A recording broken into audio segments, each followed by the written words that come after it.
Deepa madam, 2 பேருக்கும் work out ஆயிடுச்சு போல. தீபா யாரு முகத்துல முழிக்க கூடாதுன்னு நினைச்சேனோ அவன் முகத்திலே முழிக்கிற மாதிரி ஆயிடுச்சு. தீபா தீபா தீபா தயவு செஞ்சு பின்னாடி மட்டும் வராத, போயிடு. இந்த வெற்றி எங்க போனா? தீபா தீபா விடு. ஏன் என் மேல இவ்வளவு வெறுப்ப காட்டுற? ப்ளீஸ் தீபா, கொஞ்ச நேரம் நான் பேசுறத கேள. ஓகே, நான் பண்ணது தப்புதான். அதுக்காக நான் உன் கால்ல கூட விழுறேன். என்ன மன்னிச்சிரு ப்ளீஸ். செஞ்ச தப்ப உணர்ந்தா மட்டும்தான் மன்னிக்க முடியும். அதை விட்டுட்டு கால்ல வந்து விழுந்தாலாம் வாழ முடியாது. அப்படி வாழ்ந்தா அதை விட முட்டாள்தனம் வேற எதுவுமே கிடையாது. தப்பு பண்ணும் போதெல்லாம் இதே ஃபார்முலாவை ஃபாலோ பண்ணி அப்படியே நல்லா தப்பிச்சு போயிடுவ. இப்ப நான் என்ன செஞ்சா நீ என்ன மன்னிப்ப? தீபா, நான் உன்னை எவ்வளவு லவ் பண்றேன் தெரியுமா? நான் உன் மேல உயிரே வச்சிருக்கேன். நீ என்னை விட்டு போன ஒவ்வொரு நிமிஷமும் எனக்கு நரகத்துல வாழ்ற மாதிரி இருக்கு. எனக்கும் அப்படிதான் இருக்கு. ஆனா அத நீ எங்கேயாவது புரிஞ்சுக்கிறியா? உன் மேல தப்பே இருந்தாலும் யாராவது உன்னை குறை சொல்லிட்டா சண்டைக்கு போற ஆள் நானு. ஆனா அப்படிப்பட்ட என்னையே அந்த சபையில அப்படியே அமைதியா நிக்க வச்சிட்டல நீ. நீ தானே நின்ன. ஏன் நின்ன? அந்த அளவுக்கு என்ன காயப்படுத்திருக்க. அந்த அளவுக்கு நான் உடைஞ்சு போயிருக்கேன். கேசவா, உங்க வீட்ல அண்ணன், அப்பா, அம்மா யாருமே வைக்காத நம்பிக்கைய உன் மேல நான் வச்சேன்டா. அதுக்கு நீ என்ன கொடுத்திருக்க? எத்தனை தடவை உன்னால தலை குனிஞ்சு நின்னு இருக்க தெரியுமா? உன்னை பெத்த அப்பா அம்மா கிட்ட கோவப்படுற, ஒழுங்கா ஒரு வேலைக்கு போக மாட்டேங்கிற. என் மேல நீ உண்மையான அன்பு அக்கறை எதுவுமே காட்ட மாட்டேங்கிற. தீபா, அப்படிலாம் இல்ல தீபா. இல்லன்னு நீ சொன்னா அது இல்லன்னு ஆயிடுமா? உண்மைதான். நான் உணர்ந்ததை தானே சொல்ல முடியும். தீபா, இனிமே அப்படிலாம் நான் இருக்க மாட்டேன் தீபா. கடைசி வரைக்கும் நீ எனக்கு வேணும். உன்னை விட்டா என்னால வாழ முடியாது.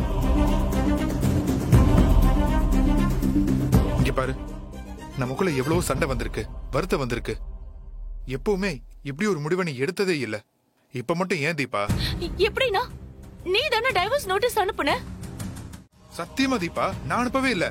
நீ தான் எனக்கு அனுப்புன. நான் சரி விடு. நானும் அனுப்பல, நீயும் அனுப்பல. எப்படியே வந்துருச்சு, விடு. தீபா, என்ன பிரிஞ்சிருவியா தீபா? என்னை விட்டு உன்னால வாழ முடியுமா?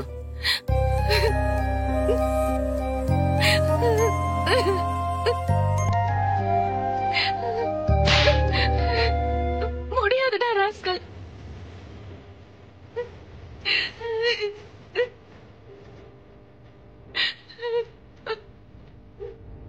என்ன இப்படிலாம் கஷ்டப்படுத்தாதடா. I love you Deepa.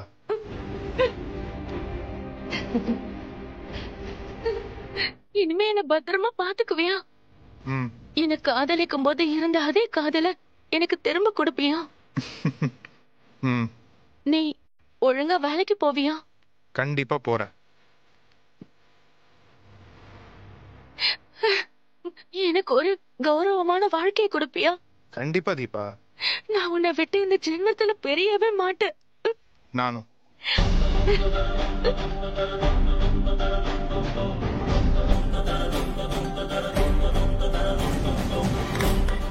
என் வாழ்க்கை இங்க இருக்கிறவங்க எல்லாருக்குமே விளையாட்டா இருக்கும் போது நான் ஒரு தெளிவான முடிவை எடுத்து தானே ஆகணும்.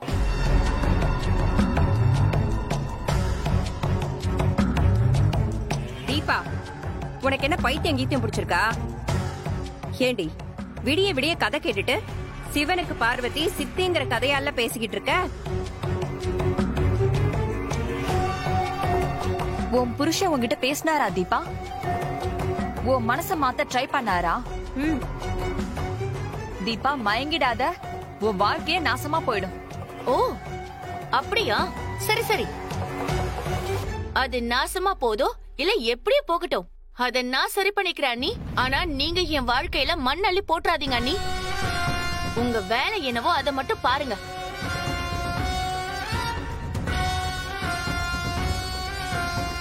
என்ன தீபா இப்படி பேசுற? இப்படி எல்லாம் நான் பேசாததாலதான் என்ன குடும்பமா சேர்ந்து பிரெயின் வாஷ் பண்ணி என் புருஷன் கிட்ட இருந்து பிரிக்க பாத்தீங்க. சீ, உன்னை உடைச்சிருவேன். டிவி நியூஸ் பேப்பர்னு வந்துருச்சு, இப்ப போய் அவன் கூட வாழ போறேன்னு சொல்லிட்டு இருக்க. வாழ்க்கையில ஒரு முறை தப்பான முடிவு எடுத்தது போதும். பேக் எடுத்துக்கிட்டு உள்ள போ. மா, என்ன பிரச்சனை? ஐயோ, எங்க பாருங்க, இத்தனை நாள் நம்ம பேச்சு கேட்டுட்டு இருந்தவ இப்ப திரும்பவும் வேதாள முருங்கை மரம் ஏறின கதையா அவன் கூட வாழ போறேன்னு சொல்லிட்டு இருக்கா. தீபா, என்னம்மா ஆச்சு உனக்கு? உன்னை யாராவது நம்ம வீட்டுல ஏதாவது சொன்னாங்களா? யாரும் எதுவும் சொல்லலப்பா. அதான் காலத்துக்கு என்ன இந்த வீட்ல உட்கார வச்சு சோறு போறேன்னு சொல்லிட்டீங்களே. ஏன்பா, ஒரு பொண்ணுக்கு 3 வேளை சாப்பாடும் வசதியா வாழறதுமா முக்கியம்? அதான் உனக்கு வேற கல்யாணம் பண்றதா பேசியிருக்காங்கல்ல. வேற கல்யாணமா? என் மனசுக்கு பிடிச்ச மாதிரி உங்களால கண்டுபிடிக்க முடியுமா அண்ணி? இது வாழ்க்கை. கலர் பிடிக்கலன்னா தூக்கி போட்டுட்டு வேற ஒண்ணு கட்டுறதுக்கு இது ஒண்ணு புடவை இல்ல. வாழ்க்கைன்னா 1000 பிரச்சனை வரும். பிரிஞ்சு போறது இதுக்கெல்லாம் தீர்வாகுமா? பிரச்சனையை சரி பண்ணி வாழ கத்துக்கணும். சரி, நீங்க சொன்ன மாதிரி வச்சுக்கலாம். நாளைக்கு நீங்களே ஒரு பணக்கார பையனுக்கு பார்த்து என்ன கட்டி வைக்கிறீங்க. அவனாலயும் எனக்கு பிரச்சனை வந்தா எப்படி? மறுபடியும் டிவோர்ஸ் பண்ணி இன்னொருத்தனுக்கு கட்டி வைப்பீங்களா?